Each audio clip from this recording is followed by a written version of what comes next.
It's good to see you. How are you, Mr. President? Good to see you both. All right, good to see you. Thank you. I put Mike Miller's speech in there. Okay, great.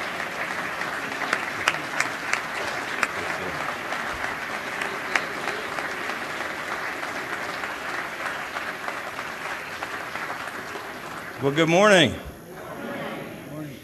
My fellow Marylanders, I am humbled to once again stand before this General Assembly after 4 years of bipartisan cooperation and historic progress to report on the state of our great state.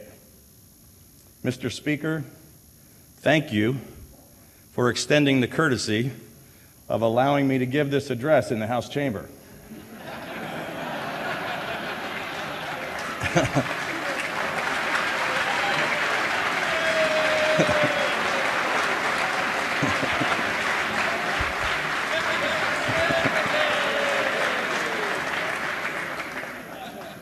And President Miller, I can attest to how tough the battle is that you are facing, but I also know your strength and your never give up spirit. And I want you to know that we are all praying that you come out of this stronger than ever. God bless you.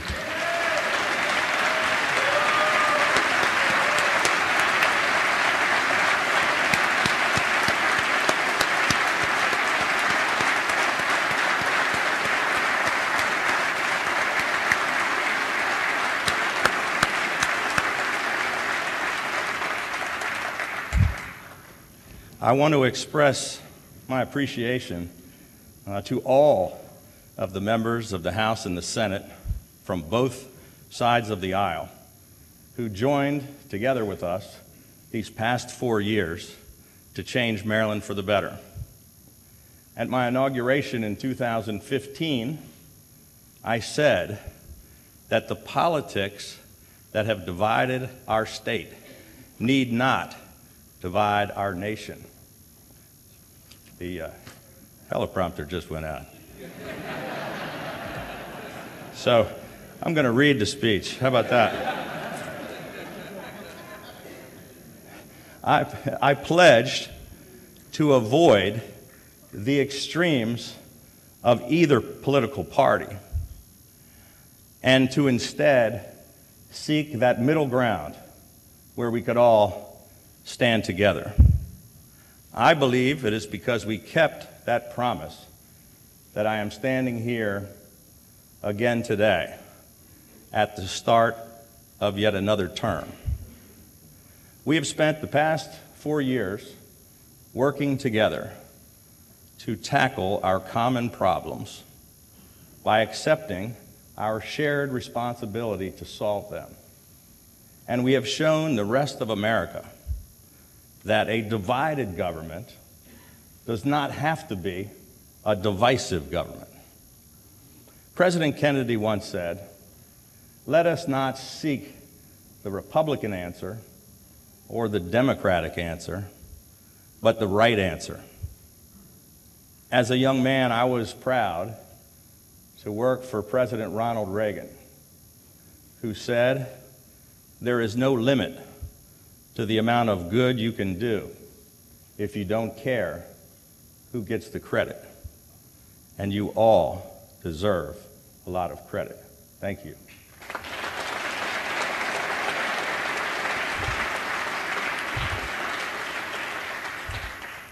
I pledged 4 years ago to create an environment of trust and cooperation where the best ideas rise to the top based on their merit, regardless of which side of the aisle they come from. And it is that kind of common sense pragmatism that has guided our path forward. We didn't demand Republican solutions or Democratic solutions. We sought out bipartisan, common sense solutions that worked for the people of Maryland. We found a way to disagree without being disagreeable. We stood side by side, our different views clearly acknowledged, but not obstructing our path forward. We did our very best to put the people's priorities ahead of the current national obsessions with partisanship, while striving to change Maryland for the better. And as a result of those efforts, I'm pleased to report that the state of our state has never been stronger, and that the people of Maryland are more encouraged about the direction of our state than they have ever been.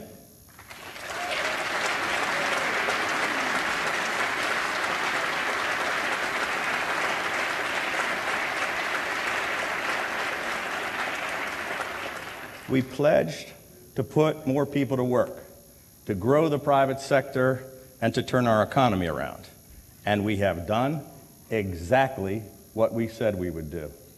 The very first budget that I submitted eliminated nearly all of the $5.1 billion structural deficit we inherited. And in the latest budget I just submitted to you, we have managed to put $1.3 billion into savings for our future needs.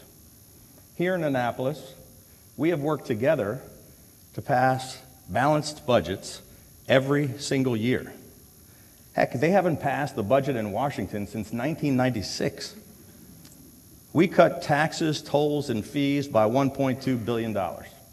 And we put all of that money back into the pockets of struggling Maryland families, retirees, and small businesses, and back into our growing economy.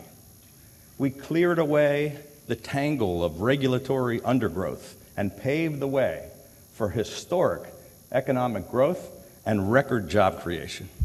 More businesses are open and more people are working than ever before in the history of our state.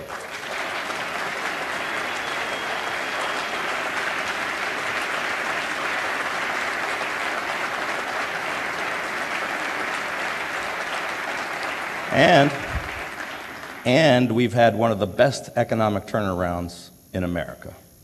That success has enabled us to once again provide historic record funding for education and to fully fund every one of Maryland's other priorities.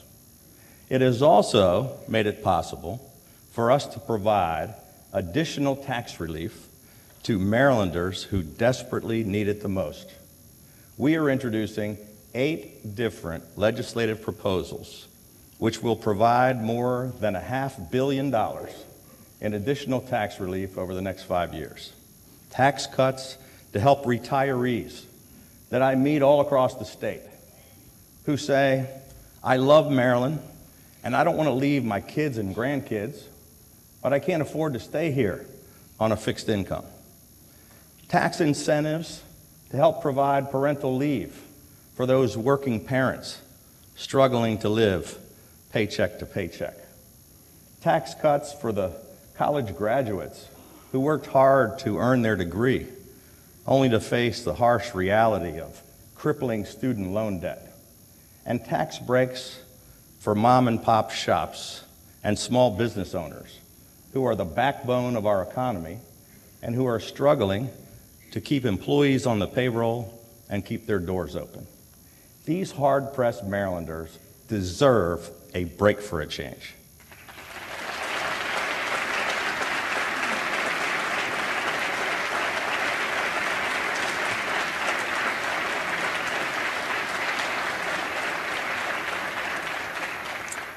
Now that we have created such an incredible economic turnaround in Maryland, we can afford this responsible, targeted tax relief.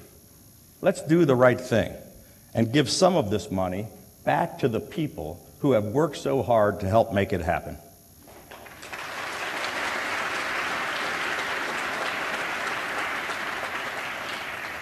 We're also proposing tax incentives to revitalize some of our forgotten communities and to make our state's 149 opportunity zones the most competitive ones in the nation.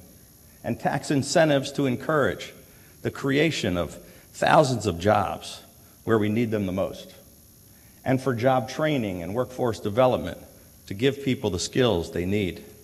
Let's come together to pass the More Opportunities for Marylanders Act.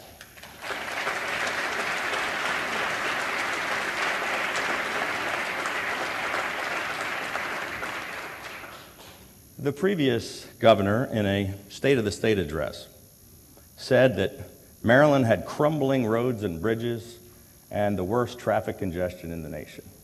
Well, we decided to finally do something about that. So we're moving forward on nearly all of the highest priority transportation projects in every single jurisdiction all across the state. An unprecedented and historic investment in our transportation infrastructure, in both transit and roads.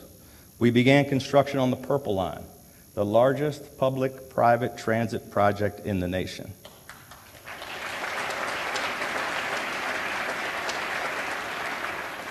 We came together with you and our neighbors in the region to finally provide a dedicated source of funding to save the metro system. And after decades of ignoring the problem of traffic congestion, we're making tremendous progress, but much more is still left to be done. So we proposed the largest P3 traffic relief project in the world, because Marylanders are sick and tired of spending countless hours of their lives sitting in bumper-to-bumper traffic. Together, we have the opportunity to finally solve that problem for them.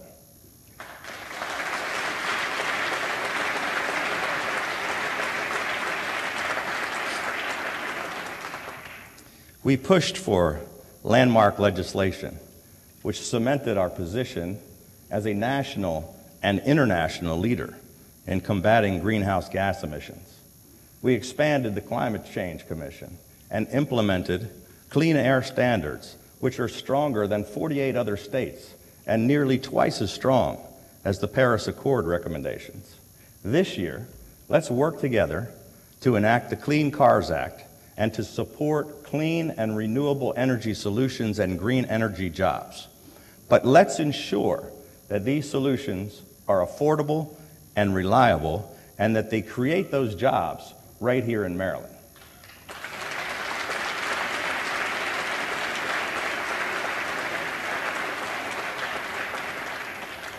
When it comes to the Chesapeake Bay, we put an end to the practice of raiding billions of dollars from Bay trust funds.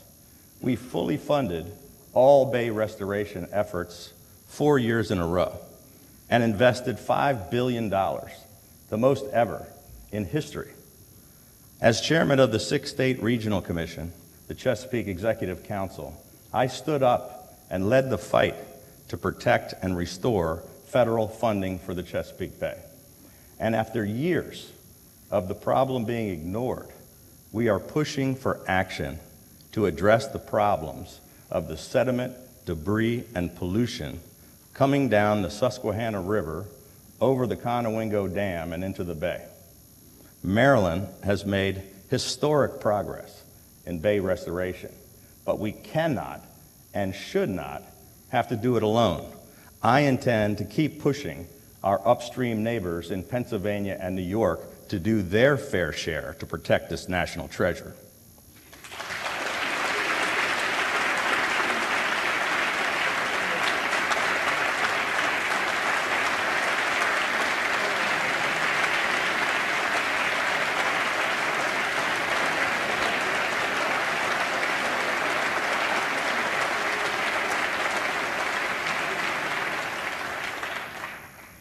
For the 5th year in a row, my budget provides historic, record-high funding for our schools.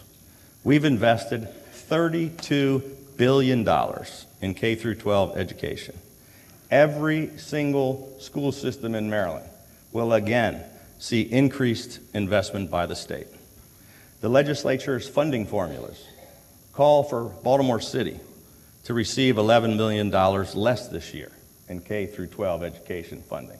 And those formulas also call for decreases in funding for other school systems with declining enrollments. Our budget ignores those recommendations and fully restores all of this important funding. More than half of our entire capital budget goes towards education.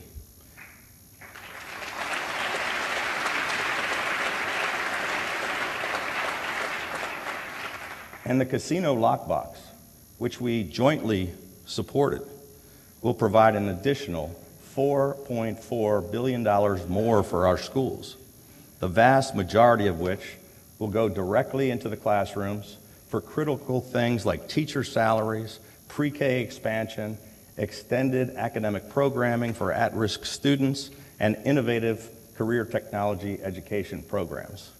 In Maryland, we are proud to have some of the best and most highly funded schools in America. Let's continue making progress with upgrades and repairs to our aging schools by passing the Building Opportunity Fund to help us also put record funding into school construction.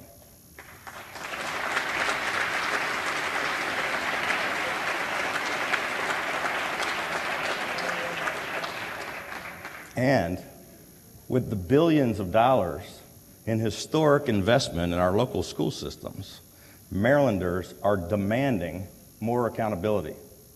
This isn't about politics. This is about our kids and their futures, making sure that every single child in Maryland has the same opportunity to get a world-class education, regardless of what neighborhood they happen to grow up in.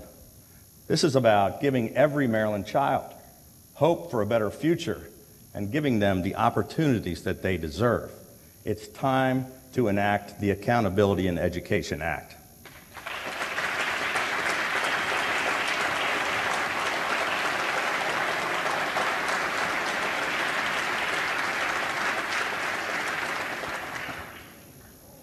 In November, a panel of federal judges unanimously ruled that the boundary lines of Maryland's 6th congressional district are unconstitutional, and they ordered that new electoral lines for the 6th district be drawn by next month. Free and fair elections are at the very foundation of American democracy and the most basic promise that those in power can pledge to the citizens we represent. This unanimous ruling was a victory for those who value fairness and balance in our political system. For the past 3 years, our administration has pushed for comprehensive, nonpartisan redistricting reform, which would remove partisan politics from the redistricting process. This is supported by an overwhelming majority of all Marylanders. Please do not hide this legislation in a drawer again this year. Listen.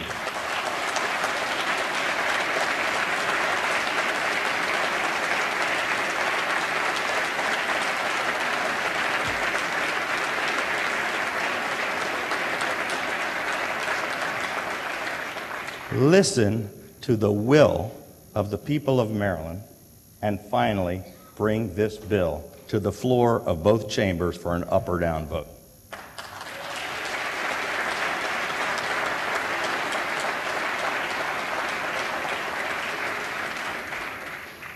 We enacted the most sweeping criminal justice reform in a generation.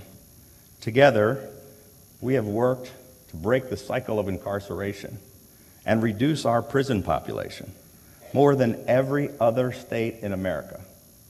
But stopping these repeat violent offenders will take a different approach. We were all heartbroken by the story of Taylor Hayes, the 7-year-old second grader who lost her life after being shot in the backseat of a car in Baltimore City. And then, just a few months later, we were stunned by the jarring image of a child's doll lying in the street surrounded by crime scene tape. And we were horrified to learn that Taylor's 5-year-old sister, Amy, was the one shot in that incident, caught in gang crossfire. People who live in Baltimore City don't feel safe in their own neighborhoods. And citizens all across the state are outraged by the daily reports of this rampant gang violence. We launched an aggressive, coordinated surge to back up the beleaguered city police force. We sent 500 federal, state, and local law enforcement officers into the city and made 1,900 arrests. A few weeks ago, we announced a new comprehensive violent crime plan, which includes the opening of a violent crime joint operations center and a new strike force consisting of more than 200 additional law enforcement personnel from 16 federal and state law enforcement agencies, as well as local partners from the city and surrounding jurisdictions. And we announced other proposals, including assisting the city in recruiting and putting more officers into the community. But all of these efforts won't be enough if we cannot keep these violent offenders off the streets. 60% of those convicted of gun crimes in Baltimore City do not serve any serious jail time and are simply released to commit violent felonies again and again. That is completely unacceptable.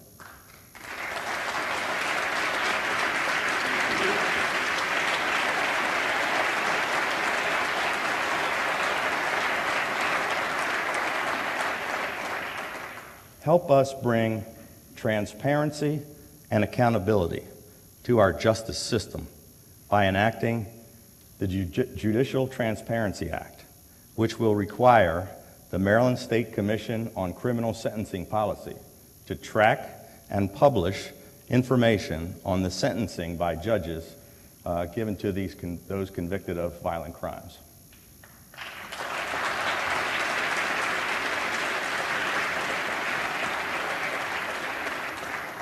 And last year, inexplicably, we were unable to get legislation passed to impose tougher mandatory sentences for those who repeatedly commit violent crimes with guns.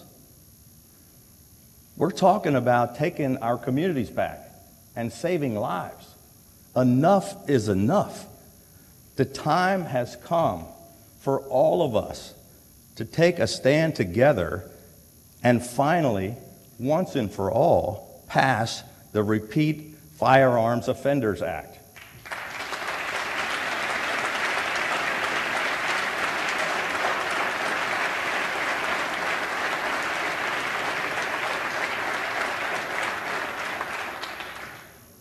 Much of this violence is the result of the opioid crisis raging across our nation.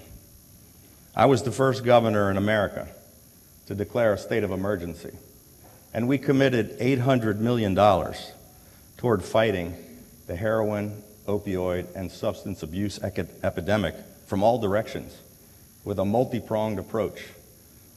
We focused on prevention, education, treatment, interdiction, and enforcement.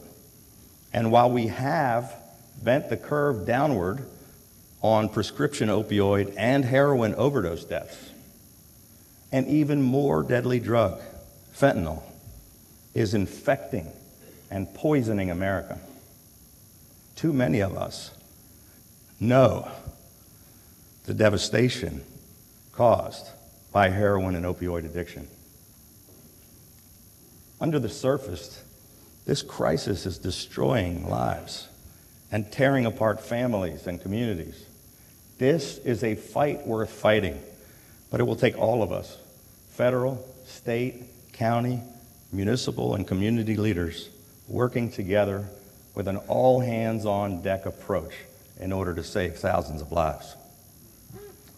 When it comes to the issue of health care, Washington has continued to fail.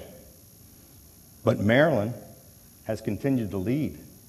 We launched what has been called one of the most aggressive efforts in the country to protect the insurance exchange from collapsing. We pioneered a total cost of care Medicare model contract, the only one of its kind in the nation. Together, we enacted landmark legislation to stabilize the individual marketplace and to create an innovative reinsurance program in our state. Thank you for rising to the challenge and working together with us to stop the 50% increases in insurance rates to instead achieve lower rates for the first time in a decade and to protect the coverage of hundreds of thousands of Marylanders.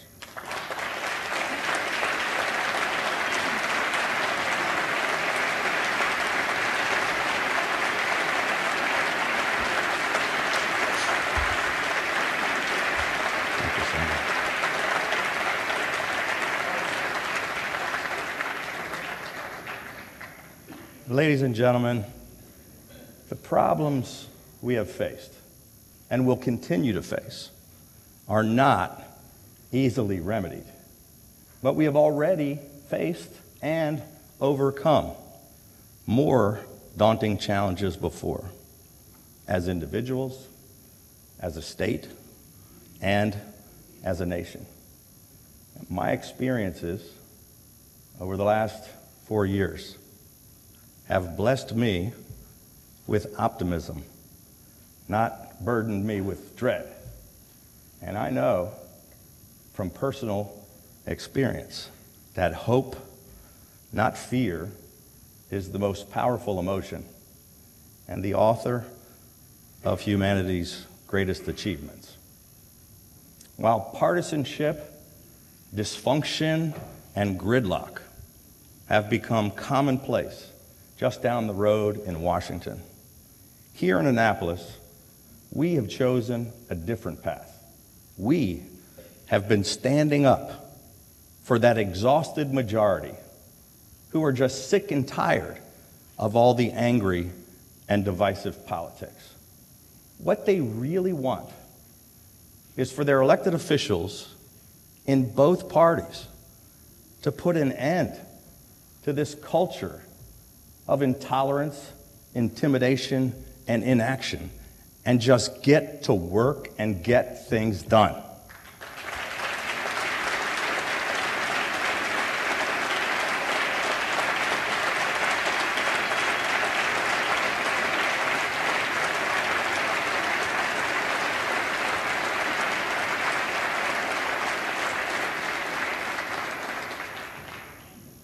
Four years ago, when I first addressed you, I said that no problem faces us that hard work, honesty, and courage cannot solve if we work together. That remains as true today as it was then. So let's keep putting the people's priorities before partisan interests. Let's continue to deliver real results for the people who sent us here. Let's keep changing Maryland for the better and continue setting an example for Washington so that America can once again set an example for the world. Thank you, and may God continue to bless the great state of Maryland.